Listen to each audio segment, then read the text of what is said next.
প্রিয় শিক্ষার্থী, আমার প্রিয় ছাত্রছাত্রীবৃন্দ, কেমন আছো তোমরা? ভালো থেকো এই কামনাই করি।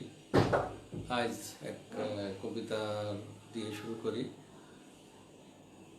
দেখিনু সেদিনই রেলে কুলি বলে এক বাবু সাপ তারে ঠেলে দিল নিচে ফেলে, চোখ ফেটে এলো জল, এমনি করিয়া জগৎ জুড়িয়া মার খাবে দুর্বল। কবির কবিকে কি চেনো, কিংবা একে ওকে চেনো? গাহি সাম্যের গান, মানুষের চেয়ে বড় কিছু নাই, নহে কিছু মহিয়ান। নাহি দেশ বা দেশ কাল পাত্র, অভেদ ধর্ম জাতি, চারিদিকে তিনি শুধু মানুষের জ্ঞাতি। পূজারি দুয়ার খোলো, খুদার ঠাকুর দাঁড়ায় দুয়ারে, পূজার সময় হলো। স্বপ্ন দেখিয়া জাগিল পূজারি, খুলিল ভজনালয়। দেবতার বরে আজ রাজা টাজা হয়ে যাবে নিশ্চয়। জীর্ণ বস্ত্র শীর্ণ গাত্র, ক্ষুধায় কণ্ঠক্ষীণ, বলে বাবা আমি ভোকা ফাঁকা আছি আজ নিয়ে 7 দিন। সহসা বন্ধ হলো দ্বার। মসজিদে কাল সিন্নে আসিল অঢেল গোস্ত রুটি, বাঁচিয়া গিয়াছে মোল্লা সাহেব এসে তাই খুঁটি খুঁটি। এমন সময় এলো মুছাফির, গায়ে আজিনের চিন, বলে বাবা আমি ভোকা ফাঁকা আছি আজ নিয়ে 7 দিন। তেরিয়া হাকিয়া হই না মোল্লা, ভেলা হলো দেখি লেটা। বুকা ফাঁকা আসিস গো ভাগারে মর, এই নামাজ পড়িস বেটা? ভিখারি কহিল না হুজুর, তবে শালা সুজাপদ দেখ। গোস্ত রুটি নিয়ে মসজিদে দিল তালা। ভিখারি ফিরিয়া চলে, চলিতে চলিতে বলে 80টি বছর কেটে গেল আমি ডাকিনি তোমায় কভু। আমার খোদার অন্যতা বলে বন্ধ করনি প্রভু। নাহি মসজিদ মন্দির মানুষের দাবি, মোল্লা পুরুত লাগাইছে তার সকল দুয়ার চাবি। কোথা চেঙ্গিস গজনী মাহমুদ, কোথায় কালাপাড়, ভেঙে ফেল ওই ভজনালয়ের যত তালা দেওয়া দ্বার। বুঝতে কি পেরেছো কোন কবিতা? মনে হয় শেষের দিকে একটু উঁচু কাকে পড়াবো। এবার আর বলি, বলবীর চির অন্যতম শির শির নেহারি নত শির ওই শিখর হিমাদ্রির। এবার নিশ্চয়ই তোমরা বুঝতে পেরেছো যে আমি কাজী নজরুল ইসলামের কবিতায় পড়াবো। কাজী নজরুল ইসলাম কবিতাকে একটা উচ্চ মার্গে নিয়ে গিয়েছেন, যে তিনি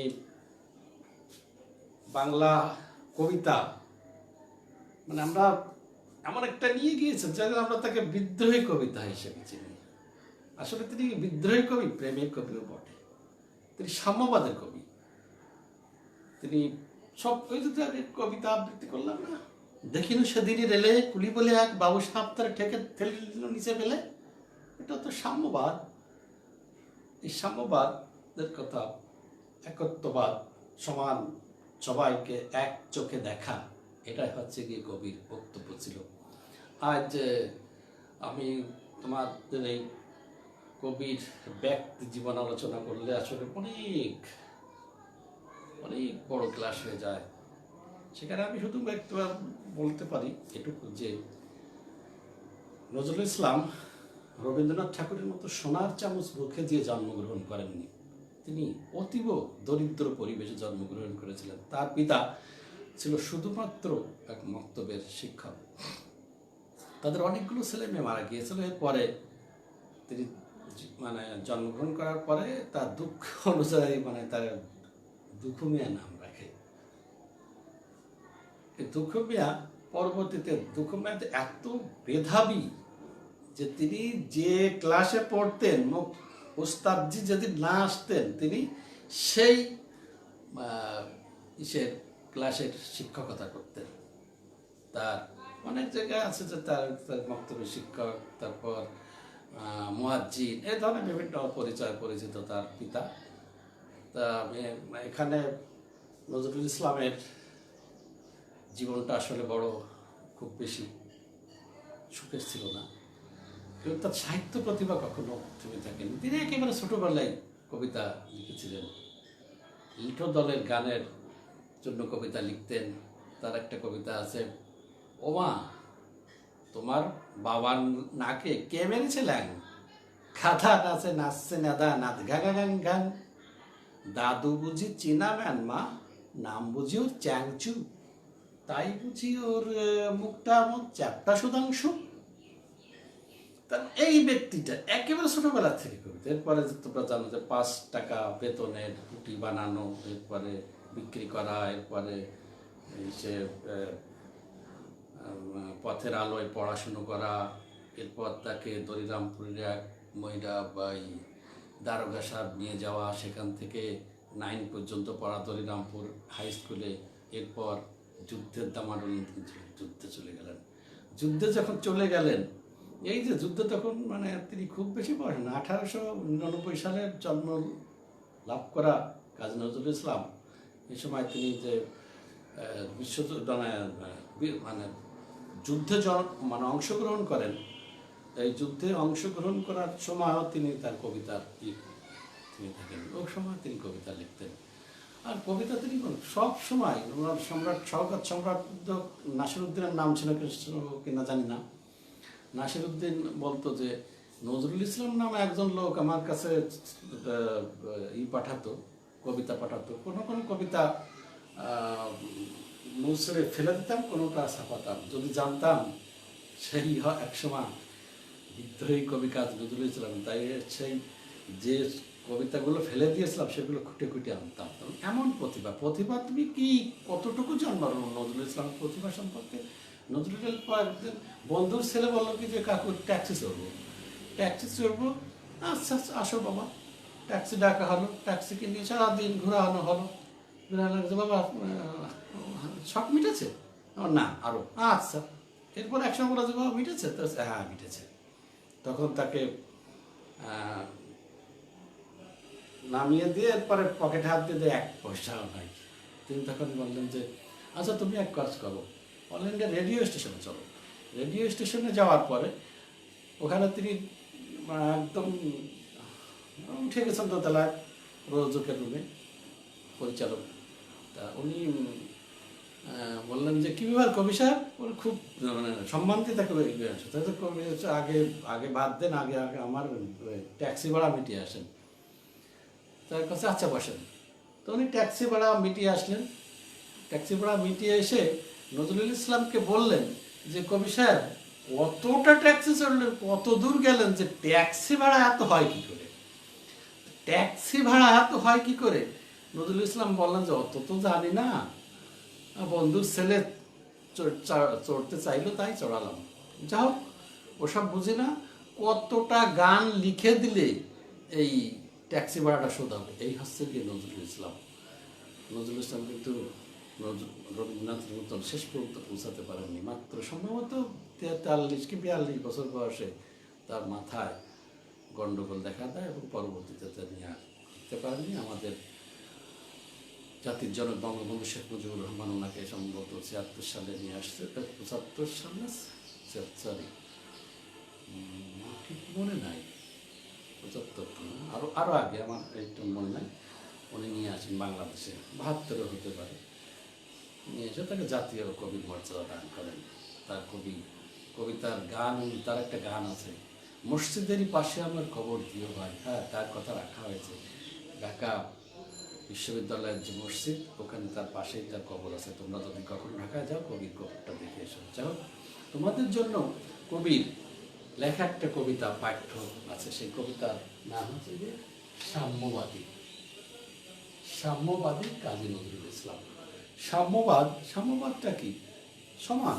সমান্তরাল, সবাই এক, আমরা একভাবে দেখব। অমুক ছোট লোক, অমুক সাঁওতাল, আমি ওর সাথে মিশতে পারি না, সাঁওতাল ছোট জাতি, চণ্ডাল ছোট জাতি, অমুক ধর্মের লোক ছোট জাতি, ওদের না। নজরুল ইসলাম বলতেছেন না, সব এক, আমরা একভাবে দেখব। এই যে কত ধরনের পুঁথি পুস্তক পৃথিবীতে আবির্ভূত হয়েছে, এর মধ্যেও সব থেকে বড় হচ্ছে কি এই হৃদয়, এই অন্তর। এই এই কথাই তিনি তার সাম্যবাদী কবিতায় বলতে চেয়েছেন। আমরা কবিতায় যেতে পারি। গাহি সাম্যের গান, যেখানে আসিয়া এক হয়ে গেছে সব বাধা ব্যবধান। অর্থাৎ আমি সে সমতার গান গাচ্ছি, যে সাম্যবাদ সব কিছুকে এক করে দিয়েছে।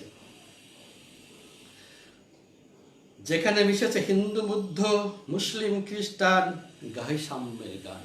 মানে যেখানে সবাই এক হয়ে গেছে, হিন্দু, মুসলিম, খ্রিস্টান এরা এক হয়ে গেছে, আমি সেই গান গাই।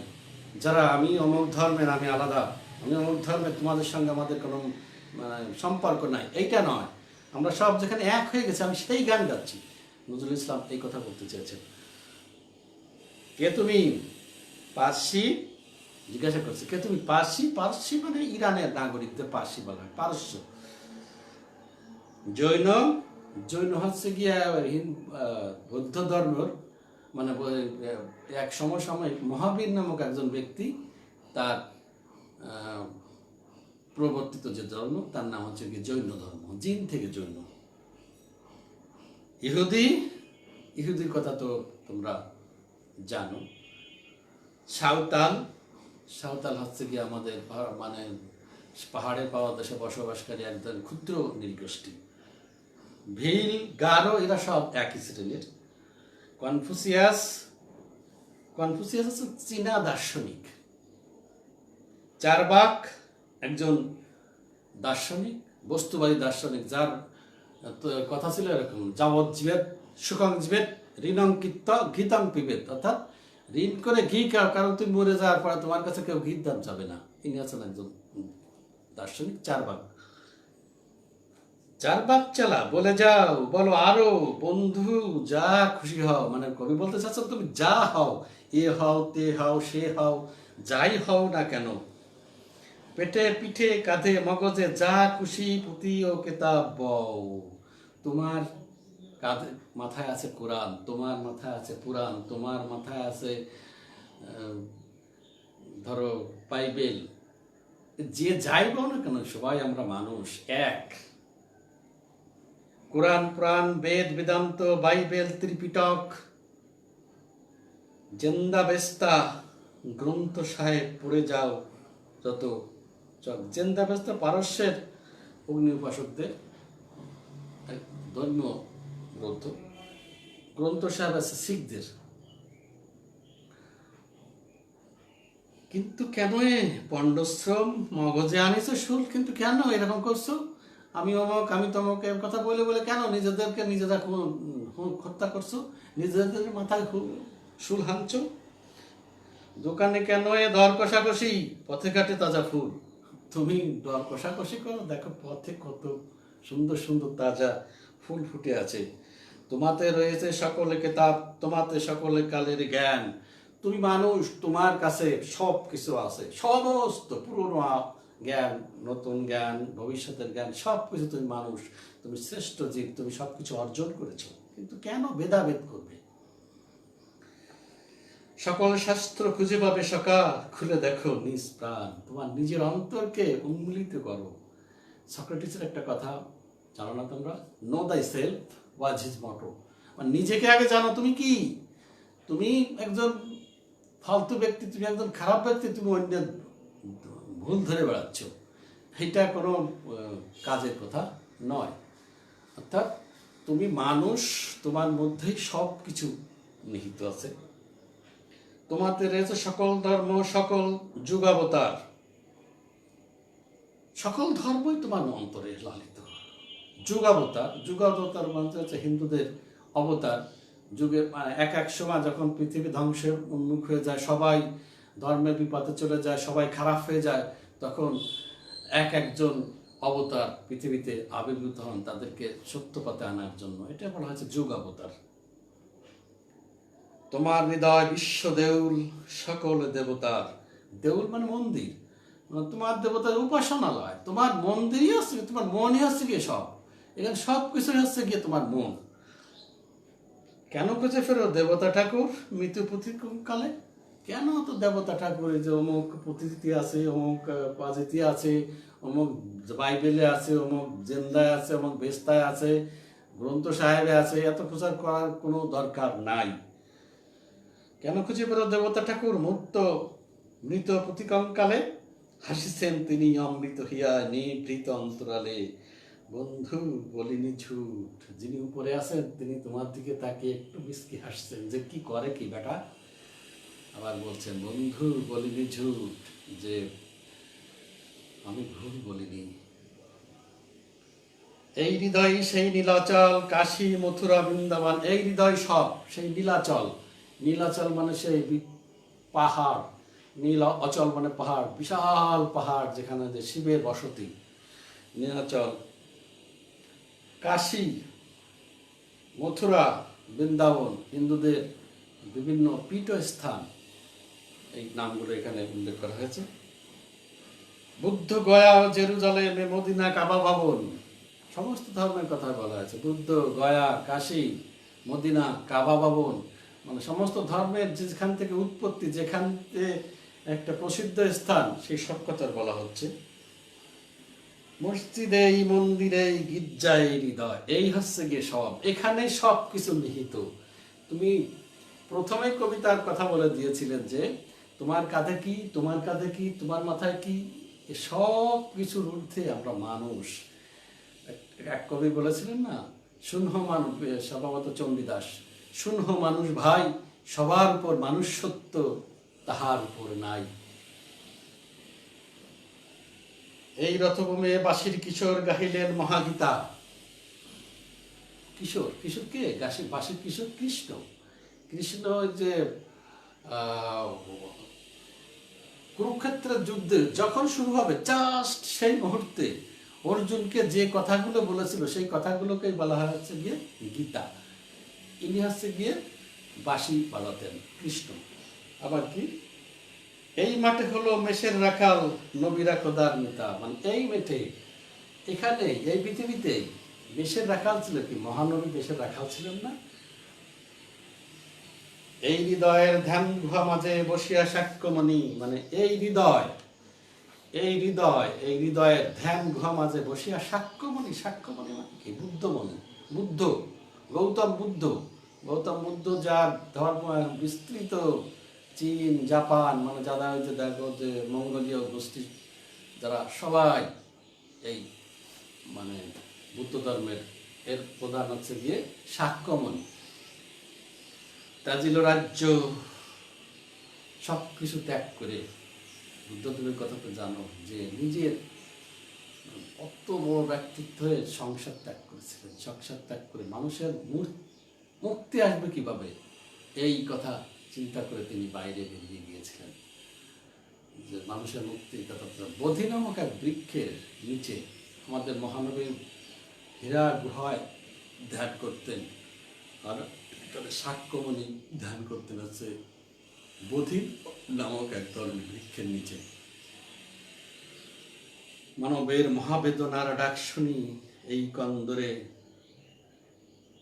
আরব দুলালের শুনিতেন আহ্বান। এই কন্দরে, এই কন্দর মানে পবিত্র ধাম, এই কান্তরে আরব দুলাল। আরব দুলাল কি? মহানবী, আমাদের মহানবী মাইক, মানে মহানবী মোহাম্মদ সাল্লাল্লাহু আলাইহি ওয়াসাল্লাম, আমাদের নবী যিনি মহানবী, তিনি এইখানে বসেই গাইলেন তিনি কোরআনের সাম্য গান। এই জায়গায়, এই পৃথিবীতে তিনি কোরআনের সাম্য গান গেয়েছেন। কোরআনের সাম্য গান নয়, নামাজ পড়তে গিয়ে কি একই জায়গায় দেখেছো? নামাজ, আমি দেশের রাজা, আমার পাশে ভ্যানওয়ালা দাঁড়াবে, এত সাহস, এইটা করো না। নামাজের ক্ষেত্রে দেখবে সবাই এক। যে কোথাকার কোন ভ্যানওয়ালা ছিল সেও দাঁড়িয়েছে এক কাতারে, তার পাশে যে দাঁড়িয়েছে তিনি হয়তো ওই এলাকার মহারথী, মাতব্বর বা আরো বড় বড় ব্যক্তি, কিন্তু তিনি এক জায়গায় এক কাতারে। মহানবী কখনো বলেননি, কোরআনে বলা হয়নি যে নামাজ আদায় হবে আসছে প্রথম সারিতে থাকবে আছে খুব দাম করা ধনীরা, দ্বিতীয় সারিতে তার চেয়ে একটু কম, তার চেয়ে একটু কম। এটা নয়, যে আগে আসবে, যে প্রথম কাতারে যে আগে আসবে সে আগে দাঁড়াবে, যে আগে আসবে সে আগে দাঁড়াবে। যদি খুব বিখ্যাত একজন ব্যক্তি না, আমাদের একেবারে শেষের দিকে আসে, তাকে শেষের পিছনে যেতে হবে। এই হচ্ছে কি সাম্যবাদ। মহানবী হজরত মোহাম্মদ সাল্লাল্লাহু আলাইহি আসাল্লাম আমাদেরকে সেই শিক্ষা দান করে গিয়েছেন, এই কথাই তিনি এখানে বলছেন। এই যে সাম্যবাদের কথা, যে এইখানে বসে গাইলেন তিনি কোরআনের সাম্য গান, মিথ্যা শুনিনি ভাই, এই হৃদয়ের চেয়ে বড় কোনো মন্দির গাওয়া নাই। মানে কবির শেষ বক্তব্য যে তিনি বলতে চেয়েছেন, এই মন্দির হৃদয়, এর থেকে আর পৃথিবীতে কোনো স্থান নেই যেখানে এই হৃদয় দিয়ে তুমি যা ধারণা করবে তাই হবে। এই হৃদয় দিয়ে তুমি, এই হৃদয় সব, এইখান থেকেই তুমি সব সাম্যবাদের কথা বলবে। সাম্যবাদের কথা বললে অনেক এক্সেলেন্ট মানুষের খুব খারাপ লাগে, যে আমি এত উঁচু আরো সে মানে না। কিন্তু আসলে বিষয়টা খুব বেশি ভালো নয়। একই জায়গায় দাঁড়িয়ে আমরা একই পৃথিবীতে মানুষ হিসেবে জন্মগ্রহণ করেছি, একই জায়গায় একই মায়ের পেটে জন্মগ্রহণ করে, কেউ ধনী আর কেউ একেবারে গরিব, তাই বলে দুজনকে আলাদা আলাদা নয়, এক, এরা মানুষ। যে কাজী নজরুল ইসলাম যে প্রথম দিকের যে লেখা, এবং এগুলো হচ্ছে মাঝের দিকের লেখা, এই লেখাগুলোতে তিনি কি না বলেছেন দেখো। সাম্যবাদের গান গেয়েছেন, প্রেমের গান গেয়েছেন, তিনি প্রেমের গান গেয়েছেন, কবিতা লিখেছেন। বুঝবে সেদিন বুঝবে, ছবি আমার বুকে নিয়ে পাগল হয়ে দাঁড়ে দাঁড়ে আমার খবর বুঝবে, বুঝবে সেদিন বুঝবে। অর্থাৎ নজরুল ইসলাম এমন কোনো, আমি তোমাদের একটা কথা বলেছিলাম যে রবীন্দ্রসঙ্গীতের এমন কোনো সঙ্গীত নাই যে সঙ্গীতে মানুষের যে কোনো সময়ের কোনো সামান্য একটু ফিলিংস এর ধার নাই। অবশ্যই আছে। তুমি একটু কাঁদছো ওই কারণে দেখো, ঠিক তাই নিয়ে একটা রবীন্দ্রসঙ্গীত আসছে। তুমি একটু হাসছো, একটা ছোট্ট একটা উপলব্ধি এসেছে, দেখো তাই নিয়ে ঠিকই রবীন্দ্রসঙ্গীত আছে। আমাদের কাজী নজরুল ইসলামও ওই রকম কবিতার যে শাখা প্রশাখা, এত মানুষের ধ্যান ধারণা, এমন কোনো শাখা নাই, যে এমন কোনো জায়গা নাই যে তিনি সেখানে তার পদচারণায় সেটা সিক্ত হয়নি, সেটা ফুলে ফলে সুশোভিত হয়নি। এই কাজী নজরুল ইসলাম আর রবীন্দ্রনাথের মধ্যে অনেকে মানে এক ধরনের বিরোধ আনার চেষ্টা করে, এটা খুবই খারাপ। নজরুল ইসলাম রবীন্দ্রনাথ ঠাকুরকে গুরুদেব মানতেন। তিনি বলতেন গুরুদেব। একদিন একটা কবিতা লিখেছিলেন, দে গরুর গায়ে থেকে। তিনি মানে রবীন্দ্রনাথ বসে আছে, দূর থেকে বলতেছে, কবি সাহেব গুরুদেব, আমি আপনাকে খুন করবো। তার রবীন্দ্রনাথ হাসছে, কি ব্যাপার, কিভাবে খুন করবে? এই যে কবিতা লিখে, তাই কবিতা দে গরুর গা থেকে। এই যে তাদের মধ্যে যে একটা সম্পর্ক ছিল, যে একেবারে দাদা নাতি কিংবা অথবা বাপ ছেলে, এইরকম সম্পর্ক ছিল তাদের মধ্যে, অসম্ভব সম্পর্ক ছিল। তিনি ব্যক্তিগত জীবনে প্রমীলা দেবী নামক মহিলাকে বিয়ে করেন, তাদের যে সংসারে যে দুইটা পুত্র জন্মগ্রহণ করে, অনিরুদ্ধ এবং আর একটা কি যেন ঠিক মনে আসছে না। তাদের সন্ততিতে এখন পরিপূর্ণ। আমাদের বাংলাদেশে আছে খিলখিল কাজী। মাঝে মাঝে দেখো নজরুল ইসলামের জন্মদিনে অথবা মৃত্যুদিনে ভারত থেকে একটা লোক আসে, তার চেহারাটা একদম কাজী নজরুল ইসলাম, সে কাজী নজরুল ইসলামের চরিত্রে অভিনয় করে চলে যায়। এই যে কাজী নজরুল ইসলাম ব্যক্তিগত জীবনে তিনি জাত পাত ধর্ম বর্ণ এসব কিচ্ছু মানতেন না। তিনি সবাইকে মানুষ হিসেবে স্থান দিয়েছিলেন, সবার মধ্যে মানুষ। এই জন্য তিনি ব্যক্তি জীবনে হয়তো বা কিংবা না হতে পারে জানি না, প্রথমে নার্গিস নামক এক মহিলাকে বিয়ে করলো, পরবর্তীতে বিয়েটাকে নিয়ে পরবর্তীতে তিনি বিয়ে করেন হচ্ছে গিয়ে প্রমীলা নামক এক মহিলাকে। এরপরে প্রমীলার পরবর্তীতে রবীন্দ্রনাথ ঠাকুর নজরুল ইসলাম যখন অসুস্থ হয়ে যান, তখন এক নার্স তার সেবা করতে আসে, তখন তার স্ত্রী প্রমীলা দেবী প্যারালাইজড। তিনি বলেন, দেখো সেবা করতে পারবে, দেখো কাগজ ছিটছে কীভাবে। তখন সেই নার্স বলে যে হ্যাঁ পারবো, তো আমি তো শিশুদেরই নার্স, ও তো শিশু। সেই লোক পরবর্তীতে রবীন্দ্রনাথ ঠাকুর নজরুল ইসলামের পুত্রবধূ হন এবং তার গর্ভদত্ত সন্তানরাই এখন আমাদের আশেপাশে যে কবির পারিবারিক সদস্য হিসেবে আমাদের কাছে পরিচিত আছে। তো এই নজরুল ইসলাম ব্যক্তিক জীবনে যা যা করেছেন তার সম্পূর্ণ সব কিছু তার সাহিত্যে প্রতিফলিত হয়েছে। তার কবিতায় তিনি শুধুমাত্র কবিতা লিখে ক্ষান্ত হননি, গল্প লিখেছেন, প্রবন্ধ লিখেছেন। কিন্তু একটা জিনিস আমার কবিতা, নজরুল ইসলামের কবিতা পড়াতে গিয়ে একটা জিনিস যখন মনে হয়, সেই জিনিসটা হচ্ছে এরকম যে মানুষ মরে যাওয়ার আগে অথবা সব কিছু তার শেষ হয়ে যাওয়ার আগে কেমন যেন টের পায় তার বাক্যে, তার কথা এরকম মনে হয় যে এটা আসলে কি। আমি এরকম একটা গল্প তোমাদের বলেছিলাম কিনা জানি না, যে আমার এক চাচা আমার এক দাদার সঙ্গে সম্পর্ক ছিল। তো একদিন সে চাচা এসে জিজ্ঞাসা করছে, দাদা এসে জিজ্ঞাসা করছে, রমজান একটা পান দাও দি। তা চাচা বলছে, নেন চাচা শেষ পানটা খাইয়ে যান। শেষ পানটা মানে উনি বলতে চাচ্ছেন পান এরকম করা থাকে, পানের শেষের নিচে যে পানটা, ওই পানটা তিনি তাকে দিলেন যে শেষ পানটা খেয়ে যান। দেখা গেল যে বাড়ি গিয়েই তিনি মারা যান। আর শেষ পান এরকম প্রচুর কবি সাহিত্যিক, প্রচুর ইসেরা তাদের লেখায় যে কথায় বোঝা গেছে যে তারা কীর্তন করা শেষ। নজরুল ইসলাম ঠিক সেরকম। তিনি মাত্র 40 বছর বয়সে যখন প্রবন্ধ লিখলেন, আমি তোমাদের মাঝে প্রেম বিতরণ করতে এসেছিলাম, সেটা পারলাম না, তাই বিফল মনোরথ হয়ে ফিরে যাচ্ছি। 40 বছরের একটা যুবক কখনো এটা বলতে পারে না। 40 বছরের যুবক কখনো বলতে পারে না যে আমি এই যে করতে আসছিলাম, আমি পারলাম না, তো চলে যাচ্ছে। তার মানে তার আয়ুটাই হয়তো ওইটা। তিনি হয়তো কথা অনেক বলেছেন, কথা তোমাদের যে বিদ্রোহী কবিতায় শুনেছে সম্ভবত, যে আমি বিদ্রোহী ভৃগু ভগবানের বুকে এঁকে দিই পদচিহ্ন, অর্থাৎ ভগবান তাকেও তিনি ছাড়েন, তার লাথি মারছেন, বুকে পদচিহ্ন রেখে দিই। এরপর আবার কি বলছেন, বুলক দুলক গোলক ভেদিয়া ক্ষুধার আসন আরস ছেদিয়া, ক্ষুধা যেখানে বসে আছে তার আরস মানে ধ্বংস করে দিয়ে উপরে উঠে যাচ্ছে। এই হচ্ছেন বিদ্রোহী কবি।